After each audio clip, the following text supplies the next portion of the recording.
$200 billion.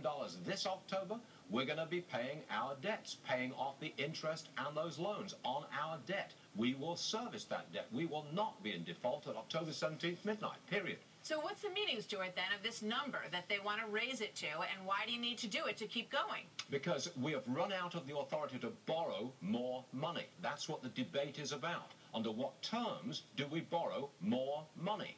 If we don't get an agreement, then we can't borrow any more money, but we've got all this $200 billion coming in to pay our debts with. That's enough. We do not go into default. Now, all this talk about default, this banding around of this word, has led to some great unease on Wall Street.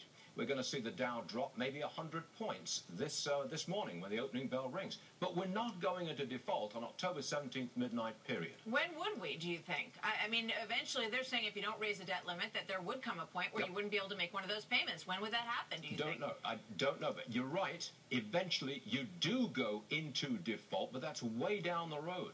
That $200 billion just for October pays your debt service. It also pays Social Security. That is an obligation that can be met in the month of October. It's like if you have assets and you haven't paid your credit card bill and you start to use those assets to pay it off, at what point do you actually go into, real bankruptcy? Eventually you do, on an but individual not level. October 17th. Yeah.